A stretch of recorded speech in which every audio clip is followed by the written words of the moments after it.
ඉතින් අද අපේ බිස්නස් ටෝක්ස් කතා බහ තුළින් අපි කතා කරන්න හිතුවේ වර්තමානයේ බොහොම වැදගත් වෙන මාතෘකාවක් පිළිබඳව.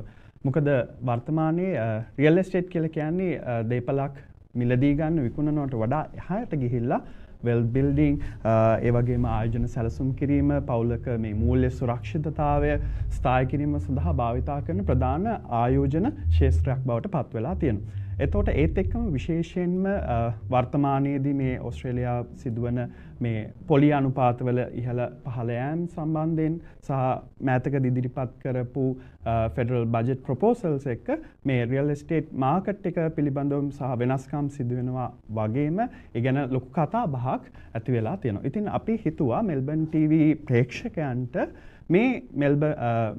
මේ ඕස්ට්‍රේලියාව තුළ සිදුවෙන මේ රියල් එස්ටේට් මාකට් එකේ මේ සම්බන්ධව අපි කතා කළොත් හොඳයි කියලා විශේෂයෙන් මේ සම්බන්ධව ඒ ක්ෂේත්‍රයේ ප්‍රවීණයෙක්ගේ එක්ක අපි කතා බහ යෙදුනොත් හොඳයි කියලා. ඉතින් ඒ සඳහා අපි ඒකට හොඳම කෙනාව අපි අද අපේ මෙල්බන් TV මැදිරියට ආරාධනා කරලා තියෙනවා. අපේ මෙල්බන් TV සතියන්තයේ බිස්නස් ටෝක්ස් කතා බහට ඒ තමයි මේ රියල් එස්ටේට් සහ ප්‍රොපර්ටි ඉන්වෙස්ට්මන්ට්ස් වල මේ ඕස්ට්‍රේලියාවේ කීර්තිමත් සන්නාමයක් වන එස්.ඒ. තොම්සන් නෙරිස්හි ගෲප් චෙයාර්මන් සංජිකා බේරත්න ඔබතුමන්ව බොහොම ආදරයෙන් පිළිගන්නවා මෙල්බන් TV මැදිරියට. අසක බොහොමත් සුසී අද ආරාධනා කරාට. ඔව් අපි අපේ කතා බහර මම කිව්වාගේ රියල් එස්ටේට් මාකට් එකේ දේවල් ගැන අපි කතා බහ කරන්න කලින් මම මුලින්ම දැනගන්න කැමති විශේෂයෙන්ම දැන් මේ එස්.ඒ. තොම්සන් නෙරිස් කියන එක ආරම්භ වෙන්නේ ඔබගේ ශක්තිමත් අධ්‍යාපනික පසුබිම සහ වසර ගණනාවක ඒ වෘත්තීය අත්දැකීම එකතු කරලා ඒ විශේෂ දැක්මකින් තමයි එස්.ඒ. තොම්සන් නෙරිස් ආරම්භ වෙන්නේ. ඉතින් මම මුලින්ම දැනගන්න කැමති කවුද මේ එස්.ඒ. තොම්සන් නෙරිස් කියන්නේ සහ එස්.ඒ. තොම්සන් නෙරිස් වලින් අපිට ඕස්ට්‍රේලියාවේ ජීවත් වෙන අපට මොනවාද ලබා ගන්න පුළුවන් සේවාවන් කියලා.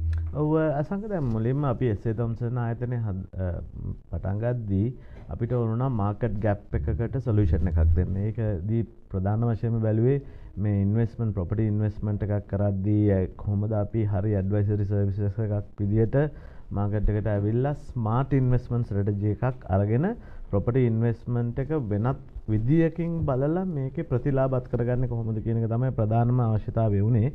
ඒ සඳහා අපි හිතුවා ට්‍රැඩිෂනල් රියල් එස්ටේට් කියන කන්සෙප්ට් එකෙන් එළියට ඇවිල්ලා මේක හොලිස්ටික් view එකකින් බලලා කොහොමද මේකේ ප්‍රතිලාභ වැඩියෙන් ලබා ගන්න කියලා.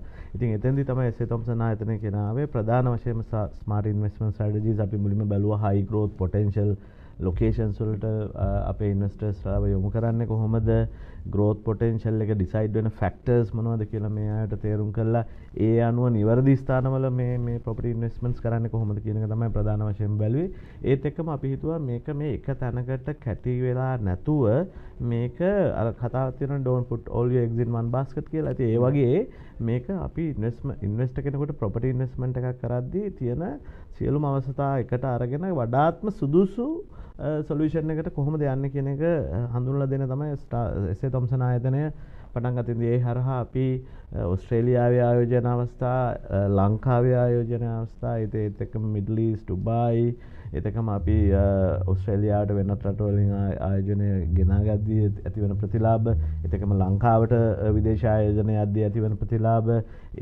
එවැනි ආයෝජනයක් කරද්දී අවශ්‍ය සියලුම සර්විසස් එක වහලක් යටතට ගෙනල්ලා එතකොට අපි තුමු මේකට ලීගල් සර්විසස් වෙන්න පුළුවන්, accounting services වෙන්න පුළුවන්, construction එකක් නම් මෙහෙදී quality assurance, construction management, property management මේ සියල්ලම එක වහලක් යටතේ තියෙන සර්විස් එකක් තමයි එස්.ඒ. තොම්සන් ආයතනය කියන්නේ. එතකොට අපි ගාවට ආවම නිවැරදිම ආයෝජන ඇඩ්වයිස් එක උපදේශයන් ලබා ගන්න පුළුවන් ටීම් එකක්, reputed ටීම් එකක්, knowledgeable ටීම් එකක් අපේ යටතේ අදටත් ආයෝජන ප්‍රවර්ධන කටයුතු ආයෝජන ඇඩ්වයිසරි සර්විස් එකක් විදියට කටයුතු කරනවා.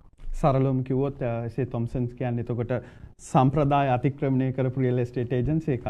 අපිට ඕන නම් හැම වෙලේම වෙනස් දෙයක් කරන්න. ඉතින් ඒත් එක්ක මේක තමයි අපි පටන් ගත්තා ස්මාර්ට් ඉන්වෙස්ට්මන්ට් ඇඩ්වයිසරි සර්විස් එකක්. ඊට පස්සේ working from paradise කියලා කන්සෙප්ට් එක පටන් ගත්තා. මේක යුරෝප් වල අපි ප්‍රොමෝට් කරා. ලංකාව කියන්නේ working from home කරන්න පුළුවන් ඕනම කෙනෙකුට working from ශ්‍රී ලංකාවත් පුළුවන්. එතකොට working from ශ්‍රී ලංකා කරන ගමන් කොහොමද ලංකාවේ අපිට තියෙනවා ඉතාමත්ම ලස්සන ලෑන්ඩ්ස්කේප් එකක්. එතකොට ලංකාව එන්ජොයි කරලා ඒ එන්ජොයි කරන ගමන් තමන්ගේ රැකියාවත් කරගෙන ඉන්න පුළුවන් අවස්ථාවල් හදලා දීලා තියෙනවා. ඒතර අපි මුළු ලංකාව පුරාම තියෙන සියලුම ඉන්වෙස්ට්මන්ට් ලංකාවේ සියලුම මේජර් ඩිවෙලොපර්ස්ලාගේ අපි නියෝජිතයින් විදිහට කතා කරනවා. ඒත් එක මෙසේ තොම්සන් ආයතනයේම ඩිවලොප්මන්ට් ඔපචුනිටිස් ලංකාවේ දැන් ක්‍රියාත්මක වෙනවා. ඒවා ප්‍රොමෝට් කරන එක ඕස්ට්‍රේලියාවේ, යුරෝපයේ, මිඩල් ඊස්ට්, US, කැනඩා ඒත් එකම අපි පටන් ගත්තා. මම හිතන්නේ එසේ තොම්සන් ආයතනය තමයි ප්‍රොපර්ටි ආයෝජන ක්ෂේත්‍රයේ පළවෙනි වශයෙන්ම ආයතනයක් විදිහට ප්‍රොපර්ටි එක්ස්පෝ එකක් පටන් ගත්තේ. අපි ඒක සිඩ්නි වලින් පටන් ගත්තා. සියලුම ලංකාවේ, ඩුබායි, ඔස්ට්‍රේලියාවේ, තායිලන්ඩ් රිටයර්මන්ට් කන්සල්ට් මේ සියල්ලම එකට ගෙනල්ලා ඒ ඩිවෙලොපර්ස්ලා එක තැනකට ගෙනල්ලා එක්ස්පෝ එක පටන් ගත්තා. ඒක බොහොම සාර්ථක වුණා. ඒක ඊළඟට ඔක්තෝබර් මාසේ මෙල්බර්න්, ඊට පස්සේ මිඩල් ඊස්ට්, ශ්‍රී ලංකා, යුරෝප්, ඊට පස්සේ US, කැනඩා තමයි අපේ රෝඩ් මැප් එකේ තියෙන්නේ. ඉතින් ඒ අනුව අපි ගාවට ඩිවෙලොපර්ස්ලා එනවා. මොකද මේ අපේ ආයතනය හරහා මේ තමන්ගේ ප්‍රොඩක්ට්ස් ඔස්ට්‍රේලියාව, ශ්‍රී ලංකාව සහ වර්ල්ඩ් වයිඩ් අපේ කැම්පේන් එක හරහා තමන්ට අවශ්‍යම ප්‍රමෝෂන් එක කරගන්න පුළුවන්. ඒත් එක්කම අපි එන හැම ප්‍රොඩක්ට් එකක්ම අපේ පාරිභෝගිකයන්ට දෙන්නේ නැහැ. මම හැම වෙලේම කතා කරන්නේ මම ඉන්වෙස්ට්මන්ට් එකක් පෞද්ගලිකව කරනවා නම් විතරයි ඒ ආයෝජන අවස්ථාව අපේ ප්‍රායෝගිකයන්ට අපි යෝජනා කරන්නේ. ඉතින් ඒ වගේ quality control assurance එකක් එක්ක තමයි අපි අපේ සේතොම්සන් ආයතනය investment advisory services provide කරන්නේ. මං හිතන්නේ ඔබතුමායි සඳහන් කරපු කාරණාව අපි ඇත්තටම වෙනම දවසක වෙනම මාතෘකාවක් විදිහට මේ ඕස්ට්‍රේලියාවෙන් බැහැරව මේ රියල් එස්ටේට් වල ආයෝජනය කිරීම සම්බන්ධව අපි කතා කිරීමේ අවශ්‍යතාවයක් තියෙනවා. මං හිතන්නේ අපි අනිවාර්යයෙන් මේකට වෙලාවක් වෙන් කරගමු. මම හිතුවා ඊළඟට ඔබතුමාගෙන් ප්‍රශ්නයක් අහන්න. මේ දවස්වල ගොඩක් දෙනෙක් කතා කරන අර මම මුලින්ම සඳහන් කරා වගේ මේ ෆෙඩරල් බජට් එකකින් ආපු ප්‍රොපෝසල්ස් එක්කම විශේෂයෙන්ම මේ හවුස් සප්ලයි එක වැඩි කරන්න, හවුස් ඔෆෝර්ඩබිලිටි එක වැඩි කරන්න ඇතිවෙච්ච මේ යෝජනත් එක්කම ගොඩක් දෙනෙක් කතා බහකට කරනවා, බය වෙලා තිනවා දැන් මේ නෙගටිව් ගියරින් අයින් කරනවා වගේ සංකල්ප සම්බන්ධයෙන්. ඇත්තටම එතකොට මේ ඔබගේ තිබෙන මේ අත්දැකීම් අනුව එතකොට මේ ඇත්තටම මේක රියල් එස්ටේට් මාකට් එකට ඔපචුනිටි එකක්ද චැලෙන්ජ් එකක්ද? මොකක්ද ඔබතුමාගේ අදහස මේ සම්බන්ධයෙන්? මෙහෙමයි අසංක බං ඇත්තටම මේ නෙගටිව් ගියරින් කියන එක මුල ඉඳලම හිතුවේ අපි මේ නෙගටිව් ගියරින් කියන්නේ මොකද? ඒ කියන්නේ තමන් ප්‍රොපර්ටි ආයෝජනයක මුදල් යොදවලා ඒකෙන් වෙන පාඩුව තමන්ගේ ටැක්ස් එකෙන් ඔෆ්සෙට් කරගන්න ක්‍රමයක් නෙමෙයි නෙගටිව් ගියරින් කියලා කියන්නේ. ඒ කියන්නේ තමන් පාඩුවක් ලබලා ඒ පාඩුව අඩු කරගන්න තමන්ගේ ටැක්ස් එකෙන් යම්කිසි සහනයක් ගවර්න්මන්ට් ටැක්ස් රිටර්න් එකේදී ලබා ගන්නවා. ඉතින් මම මුලින් ඉඳලම කියන්නේ ඇයි අපි පාඩු ලබන ව්‍යාපාර කරන්නේ? ව්‍යාපාරයක් කරනවා නම් ලාභ ලබන්න ඕනේ. දැන් අපි මේ ටැක්ස් රිටර්න් එකෙන් කීයක් හරි ඔෆ්සෙට් එකක් ගන්න පුළුවන් නිසා පාඩු ලබන ව්‍යාපාරයකට අත ගහන්න කියන එක තමයි මේ නෙගටිව් ගියරින් කියලා කියන්නේ. මම කියන්නේ ඒක කරන්න එපා. පාඩු ලබන ව්‍යාපාර කවුරුවත් කරන්න යන්නේ නැහනේ. අපි කරන්න ඕන ලාභ ලබන ව්‍යාපාර. මේ ප්‍රොපර්ටි ඉන්වෙස්ට්මන්ට් සෙග්මන්ට් එකත් ලාභ ලබන විදියට මේකේ කැපිටල් ග්‍රෝත් එක, රෙන්ටල් රිටර්න් එක, රෙන්ටල් යීල්ඩ්ස්, ග්‍රෝත් පොටෙන්ෂල් ලොකේෂන්ස් මේ සියල්ල අධ්‍යයනය කරලා අපිට හරි තැනකට යන්න පුළුවන් ඇඩ්වයිස් එක තමයි අපි එස්.ඒ. තොම්සන් ආයතනයෙන් දෙන්නේ. එතකොට නෙගටිව් ගියරින් කියන එක අපි තියාගන්න ඕනේ යම්කිසි විදියකින් තමන් ප්‍රොපර්ටි ආයෝජනය කරාම පාඩුවක් ලැබුණොත් ඒක ඕෆ්සෙට් කරගන්න එක ක්‍රමවේදයක් විදියට නෙගටිව් ගියරින් එක තියාගන්න එක හොඳයි. නමුත් මේ අර තමන්ගේ ටැක්ස් රිටර්න් එකෙන් ඕෆ්සෙට් කරන්න පුළුවන් නිසා මම නෙගටිව් ගියරින් කරගන්න පුළුවන් ප්‍රොපර්ටියක් හොයාගෙන ගිහිල්ලා ඒක ඉන්වෙස්ට් කරනවා කියන කන්සෙප්ට් එක අපි ආයතනයක් විදියට කවදාවත් අපේ පාරිභෝගිකයන්ට ප්‍රොපෝස් කරේ නැහැ. ඉතින් නෙගටිව් ගියරින් එක අපි යූස් කරමු. ඉතින් එතකොට දැන් මේ අලුත් රිෆෝම්ස් අනුව නෙගටිව් ගියරින් කරන්න පුළුවන් වෙන්නේ බ්‍රෑන්ඩ් නිව් ප්‍රොපර්ටිස් වලට පමණයි. එතකොට තමන් අලුත් බ්‍රෑන්ඩ් නිව් ප්‍රොපර්ටි එකක් ගන්නවා නම් ඒක නෙගටිව් ගියරින් කරන්නත් පුළුවන්. ඒක හොඳ ප්‍රවණතාවයක්. ඒක හරහා මම හිතනවා දැන් අද ඕස්ට්‍රේලියාවේ ප්‍රොපර්ටි සෙක්ටර් එක ගත්තොත් අපේ ෆස්ට් හෝම් බයර්ස්ලාට තමන්ගේ පළවෙනි ප්‍රොපර්ටි එක ගන්න අපහසුතාවයක් ඇති වෙලා තියෙනවා. ඉතින් ඒ මොකද මේ තියෙන මිල ගණන් එක. ඉතින් ඒකට හොඳ සොලියුෂන් එකක්. මොකද එතකොට ආයෝජකයින් බ්‍රෑන්ඩ් නිව් ප්‍රොපර්ටිස් වලට යොමු වෙනවා. එතකොට සෙකන්ඩ් හෑන්ඩ් මාකට් එකේ තියෙන ප්‍රොපර්ටිස් වලට එන කම්පිටිෂන් එක අඩු වෙනවා. ඒ හරහා ප්‍රයිමරි පර්චේසර්ස්ලාට ෆස්ට් හෝම් බයර්ස්ලාට තියෙන අවස්ථාව වැඩි වෙන්න පුළුවන්. ඒක හොඳයි. එතකොට ආයෝජකයින් බලන්න ඕනේ තමන්ගේ ප්‍රතිලාභ වැඩියෙන්ම ගන්න පුළුවන් ස්ථානවල පුළුවන් ඉන්වෙස්ට්මන්ට්ස් වල තමන්ගේ මුදල් ආයෝජනය කරන එක. ඒක මේ නෙගටිව් ගියරින් එක නිසා මම ඒක ගන්න හිතාගෙන පාඩු ලබන ආයෝජනයක යොදවන්න එපා. අපි බිස්නස් එකක් කරත් පාඩු ලබන්න බිස්නස් එකක් කරන්නේ නැහැනේ. අපි කරන්නේ ලාභ ලබන බිස්නස් එකක්. ඉතින් මේකත් ඒ කෝණයෙන් බලලා මේක වෙනස් විදිහට ඒක තමයි අපි හැමදාම කිව්වේ ස්මාර්ට් ඉන්වෙස්ට්මන්ට් ස්ට්‍රැටජි එකට යමු. තමන්ගේ ආයෝජනය ස්මාර්ට් විදිහට කොහොමද එළියට ගන්න කියලා බලමු. ඉතින් ඒක හරහා එන එක ප්‍රතිලාභයක් විතරයි නෙගටිව් ගියරින් කියන්නේ. නමුත් ඒක මතම යෙදিলা ආයෝජනය කරන එක එච්චර සුබදායි නෑයි කියලායි අපේ මගේ මතය. ඇත්තටම ඔබතුමා ඊටාම හොඳ තැනකට අපේ මාතෘකාව අපේ සාකච්ඡාව අරගෙන ආවා. කියන්නේ දැන් ගොඩක් දෙනෙක්ගේ තියෙන මේ පොදු මිත්‍යා මතයක් තමයි එතන ඒක කොහොමද වැඩ කරන්නේ කියලා. මම හිතන්නේ ඒක ගොඩක් අය මේ ටැක්සේෂන් ඇන්ගල් එකෙන් විතරයි බලන්නේ. මේක අපිට පොඩ්ඩක් හොලිස්ටික්ලි මේක ඕවර්ऑල් පික්චර් එක බලන්න ඕන. ටැක්ස් රිටර්න් එකේදී මේකට බෙනිෆිට් එකක් තියෙනවා තමයි. ඒක යොදා ගන්න නිසාම තමන් ආයෝජනය කරනවාද? නමුත් තමන් ලාභ ලබන විදියට ආයෝජනය කරලා යම්කිසි පාඩුවක් තියෙනවා නම් ඒක මේකෙන් ඔෆ්සෙට් කරගන්නවද කියන ඩිසිෂන් එක අපි ගන්න ඕනේ. ඉතින් ඒකට හරි ඉන්වෙස්ට්මන්ට් ස්ට්‍රැටජි එකට යන්න ඕනේ. ඒකට ගොඩාක් ෆැක්ටර්ස් තියෙනවා. මම හිතන්නේ ඒක වෙනම කතා කරන්න ඕනේ. ඒක වෙනමම කන්සෙප්ට් එකක් විදියට මේ කොහොමද අපි නෙගටිව් ගියරින් යූස් කරන ගමන් පොසිටිව් රිටර්න්ස් එන නෙගටිව් ගියර් යූස් කරන්නත් පුළුවන්. නමුත් cash flow positive business approach එකකට යන්න කියන එක තමයි මගේ නම් මතය. දැන් ඔබතුමා ඒක ගැන සඳහන් කරපු නිසා මම හිතුවා දැන් ගොඩක් කට්ටිය කතා කරන්නේ අපි දැන් රියල් එස්ටේට් වල ඉන්වෙස්ට් කරලා හම් වෙන රිටර්න් එක ගැන. මෙතනදී ගොඩක් දෙනෙක් කරන අපි පොඩ්ඩක් කතා කරමු මොනවාද මේ රිස්ක් මැනේජ්මන්ට් පැත්තෙනුත් අපි කතා කරමු සහ මේ මෙතන මේ මාකට් එකට එද්දි ඉන්වෙස්ටර්ස්ලා විදිහට කරන පොදු වැරදි මොනවාද කොමන් මිස්ටේක්ස් මොනවාද කියන එක ගැනත් මම හිතන්නේ එතකොට අපේ ප්‍රේක්ෂකයන්ට ගොඩක් ප්‍රයෝජනවත් වෙයි. දැන් ඇත්තටම සාමාන්‍යම කොමන් මිස්ටේක් එකක් තමයි මම දැකපු අපේ හිස්ටරි එකේ ප්‍රොපර්ටි ඉන්වෙස්ට්මන්ට් එකක් කරන්න ගියාම තමන් ඉන්වෙස්ට්මන්ට් ප්‍රොපර්ටි එකක් හොයද්දී අපි බලනවා මගේ යාළුවෝ ඉන්නවා මම දැනට ජීවත් වෙන ලොකේෂන් එක ළඟ පාතමට උදේ හවස යනකොට බලන්න පුළුවන් සහ මගේ යාළුවෝ ඉන්නවනම් පිටරට කෙනෙක් ඉන්නවනම් මගේ මිත්‍රයෝ වැඩියෙන් ඉන්න පැත්තක ගත්තොත් මෙයාට ඕනනම් ගිහිල්ලා ඒක බලන්න කියන්න පුළුවන්. ඒ වගේ දේවල් වල තමන්ගේ ඩිසිෂන් එක ගන්නවා. නමුත් මම කියන්නේ ඉන්වෙස්ට්මන්ට් එකක් කරද්දී අපි ෆැක්ට්ස් ඇන්ඩ් ෆිගර්ස් මත යන්න ඕන. මාකට් එකේ කන්ඩිෂන්ස් මත යන්න ඕන. කොහේද කැපිටල් ග්‍රෝත් එක වැඩි වෙන්නේ? දැන් උදාහරණයක් විදිහට ඕස්ට්‍රේලියාවේ සබර්බ්ස් තිබුණා කොයිඩ් එකේ මේ ලොක්ඩවුන් එකේ ප්‍රොපර්ටි සබර්බ්ස් ඒවල ප්‍රොපර්ටි ප්‍රයිසින් ඩ්‍රොප් වුන්නේ නැහැ. ඒකට හේතු තියෙනවා. ඒත් එක්කම දැනට අපි ගත්තොත් government funded large scale infrastructure projects ඉස්සරහට දිගටම එන ලොකේෂන්ස් වෙනම අපිට බලන්න පුළුවන්. ඒක මේක ඉන්ටර්නෙට් එකේ බැලුවහම big bill Victoria 2030 vision 2050 vision මේ හැම ඉන්ෆර්මේෂන් සෝස් එකකම තියෙනවා. පාර්ලිමේන්තු එකේ ඇප්‍රූව් වෙච්ච ප්‍රොජෙක්ට්ස්. ඒ ලොකේෂන් ඒ ප්‍රොජෙක්ට්ස් එන්නේ කොහේටද? ඒවා එන්න කලින් කොහොමද අපි එතෙන්ට ගිහිල්ලා ආයෝජනය කරන්නේ?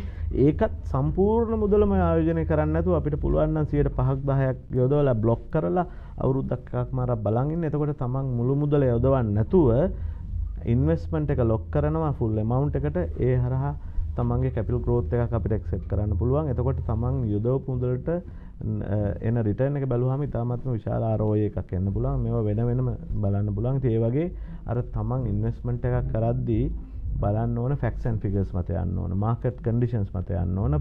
හිස්ටරි එක කොහොමද මූව් වුනේ කියලා බලන්න ඕන. ඉතින් මේ රිසර්ච් එක හරියට කරනවා නම් ප්‍රොපර්ටි ඉන්වෙස්ට්මන්ට්ස් වරදින්නේ නැහැ.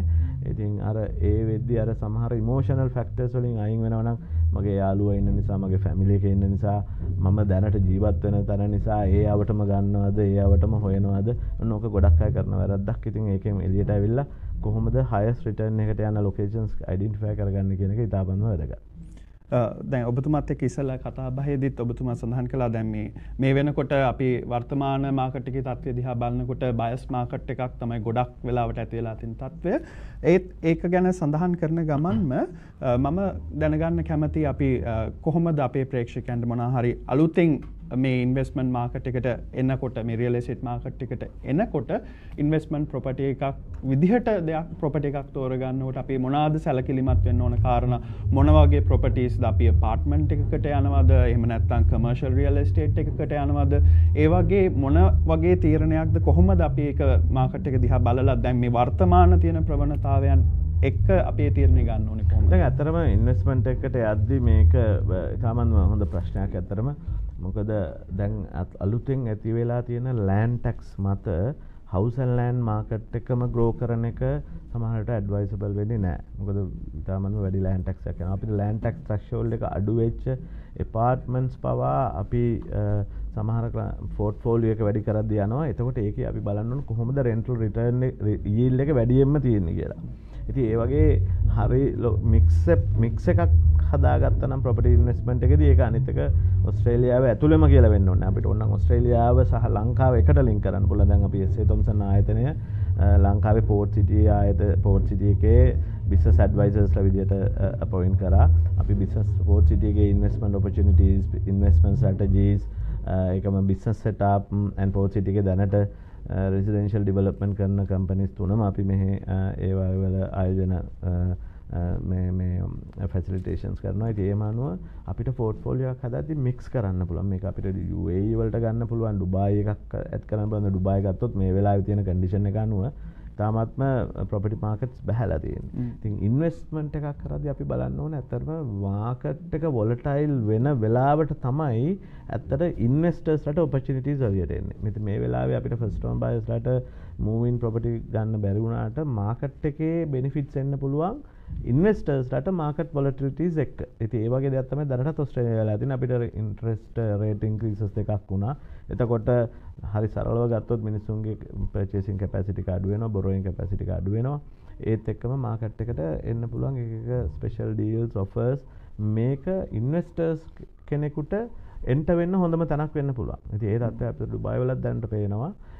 ඒත් එක්කම ඒ හරහා ඇතිවෙච්ච vacuum එක ලංකාවට ඇති වෙලා තිබිලා Port City ආයෝජන වලට විශාල benefit එකක් ඇති වෙලා තියෙනවා. ඉතින් මේක ඒ හරහා එතනත් enter වෙන්න හොඳ තැනක්. මොකද Port City එක මේක early entry stage එකක් තියෙන. දැනට තමයි residential projects පළවෙනි තුනම පටන් ගන්නෙ. Marina එක already construction පටන් ගත්තා. ඉතින් එතන තව ඉස්සරහට ලොකු projects ගොඩක් එන්න තියෙනවා. ඉතින් මේ හැම වෙලේම early entry කියන එකත් ඉතාමත්ම වැදගත්. ඉතින් එහෙම බැලුවාම ආයෝජනයකට දෙන advice එකකදී අපි බලන්න ඕන කොහොමද මේක overall pitch එකක් විදියට එක්කහුව කරලා තනි තැනකට විතරක් ලඟු වෙන්නේ නැතුව මේක මේ broad investment strategy එකට යන්න. ඉතින් මේක ඉතින් වාඩි වෙලා තමන්ගේ investment requirements, ආයෝජන capacity එක සහ දැනට තියෙන assets වල තියෙන equity කොහොමද use කරන්නේ. මේ සියල්ල එකට අරගෙන තමන්ට සුදුසුම investment strategy එකක් හදා ගන්න ඕනේ. ඒකට අවශ්‍ය advisory service එක අපේ ආයතනය හරහා අපි ඕනම කෙනෙකුට ලබා දෙන්න සූදානම්. ඇත්තටම ඔබතුමාගෙන් ඊළඟට අහන්න හිටිය ප්‍රශ්නෙටත් ඔබතුමා යම් තාක් දුරට උත්තරයක් ලබා දුන්නා. එතකොට දැන් මේ දැනට ඕස්ට්‍රේලියාවේ තිබෙන මේ රියල් එස්ටේට් මාකට් එකේ මේ තියෙන තත්ත්වයන් සහ මේ තියෙන ප්‍රවණතාත් එක්ක බලනකොට ඔබතුමන්ගේ මතය අනුව තවදුරටත් දැන් විශේෂයෙන්ම අපි ගත්තොත් වික්ටෝරියන් ප්‍රාන්තයත් එක්ක විතරක් විදිහටත් බලනකොට තවදුරටත් වික්ටෝරියා ප්‍රාන්තයට විතරක් හෝ ඕස්ට්‍රේලියාවේ මාකට් එක තුලට විතරක් අපි ලඟු වෙන්න ඕනේද? එහෙම නැත්නම් අපි වෙනත් මාකට් දිහාත් අපි බලන්න ඕනේද? කොහොමද? මොකක්ද ඔබතුමාගේ මේක ඇත්තටම ඒක තමන් කරන පළවෙනි ඉන්වෙස්ට්මන්ට් එකද දෙවෙනි එකද තුන්වෙනිද කියන එක මත ඒක අපි ස්ට්‍රැටජි එක වෙනස් කරන්න ඕනේ. දැන් තමන් කරන්න යන පළවෙනිම ඉන්වෙස්ට්මන්ට් එක නම් එතකොට අපි තමන් ඉන්නේ ඕස්ට්‍රේලියාවේ නම් මෙහෙට ණය පහසුකම් ලබා ගැනීමේ තියෙන ප්‍රවෘත්තාවලුත් එක්ක අපිට මාකට් එකට එන්ටර් වෙන එක වැදගත්. එතකොට lowest entry point එකෙන් highest growth potential එකට එන්ටර් වෙන්න පුළුවන්. දැන් උදාහරණයක් විදිහට temporary residence ලා. ගොඩක් අය හිතනවා temporary residence වලට property ගන්න බෑ, loan දෙන්නේ නැහැ. market එකේ ඉතින් PR එක එනකම් බලන් ඉන්නවා. එතකොට අවුරුද්දක් දෙකක් තුනක් බලන් හිටියොත් ඒ කාලය තුල වැඩි වෙන market increase එක ඉතාමත්ම වැඩි වෙන්න පුළුවන්. ඉතින් ඒක නිසා අපිට TR තියෙන අයටත් විවිධ sub classes තියෙනවා property ගන්න පුළුවන්. ඒකට නීතිමය approval අරගෙන ඒ temporary residence ලාට foreign investment review board approval කියලා එකක් තියෙනවා. අරගෙන FIRB කියලා අපි foreigners ලාට කරන්නේත් එහෙමයි. PR visa කිසිම visa එකක් නැති අයටත් ගන්න ක්‍රමවේදයක් තියෙනවා. ඉතින් ඒ හරහා තමයි foreigners ඕස්ට්‍රේලියාවේ investment කරන්නේ. ඉතින් ඒ අනුව Tamanට අවශ්‍ය විදියට entry point එක හදා ගන්න ඕනේ. entry point එකෙන් පස්සේ තමන්ගේ portfolio development එක ඒක ඕස්ට්‍රේලියාවේ විවිධ ප්‍රාන්ත සහ ඕස්ට්‍රේලියාවෙන් පිටත ආයෝජන අවස්ථා මේ සියල්ල එකට අරගෙන අපිට සුදුසුම ආයෝජන ස්ට්‍රැටජි එකක් අපිට හදන්න මම හිතන්නේ අපි නැවත දවසක ගැන අපි ඔව්, විස්තරත් අද මේකේ වෙන වෙනම කොටස් කීපයක් තියෙනවා වෙන වෙනම කතා කරන්න. ඉතින් කරන්න. මේ කාලේ මදි. කාලය මදි. අපි දැන් කාල වේලාව ගියා. නමුත් අපි ගොඩක් වැදගත් දේවල් කාරණා රාශියක් අපි අද කතා කරා. අවසාන වශයෙන් මම ඔබතුමාගෙන් මෙහෙම ප්‍රශ්නයක් අහුවොත් ඒ කියන්නේ මේ රියල් එස්ටේට් මාකට් එකට විශේෂයෙන් මේ ඉන්වෙස්ටර් කෙනෙක් විදිහට බලාපොරොත්තු වෙන්න ඉන්න කවුරුන්ට හෝ ඔබට එක උපදෙසක් දෙන්න අවස්ථාවක් හම්බුනොත් ඔබ දෙන ඒ උපදෙස මොකක්ද? ප්‍රධාන වශයෙන්ම ඉමෝෂනල් ෆීලිංස් වලින් අයින් වෙලා ෆැක්ට්ස් ඇන්ඩ් ෆිගර්ස් මත ඩිසිෂන්ස් ගන්න කියන එක තමයි මට කියන්න තියෙන්නේ. ඒත් එක්කම ප්‍රොපර්ටි ඉන්වෙස්ට්මන්ට් එකකට එනවා නම් ඒක කොහොමද හයි ග්‍රෝත් පොටෙන්ෂල් එකයි හයි රෙන්ටල් යීල්ඩ් එකයි දෙකම එකට මික්ස් කරගන්නේ සහ ඒ දෙක හයි ග්‍රෝත් පොටෙන්ෂල් එක තියෙන තැන් වලට යනවා නම් ඒ පාත් එක යන්න රෙන්ටල් යීල්ඩ් එක තියෙනවා නම් ඒ පාත් එක යන්න ඉමෝෂනල් ෆැක්ටර්ස් අයින් කරගන්න අනිත් එක තමයි don't put all your eggs in one basket කියන එකත් ඉතාමත් වැදගත්. බොහොමත්ම වටිනා වැදගත් අදහස් කිහිපයක් අපි අද කතා කළා මේ රියල් එස්ටේට් සම්බන්ධයෙන්. ඉතින් අපිත් එක්ක ඒ අදහස් බෙදා ගන්න, ඒ දැනුම බෙදා ගන්න, ඔබේ අත්දැකීම් බෙදා ගන්න අපේ මැදිරියට ආවට බොහොමත්ම ස්තුතියි සංජිකා බෙරත් මහතා. බොහොම ස්තුතියි අද. ඔව්. අපි ඒත් සමගම ඒ සාකච්ඡාවෙන් අනතුරු අපි පොන්චි විරාමයකට ගිහිල්ලා ඔබ බලාගෙන ඉන්න ඒ සතියන්තයේ හිත නිවන තැන අපේ සුන්දර සංගීත අත්දැකීම සිංගරුමියසියත් එක්ක අපි එකතු වෙමු. රැඳී සිටින්න මේ සුන්දර සතියන්තයේ මෙල්බන් TV මගින්.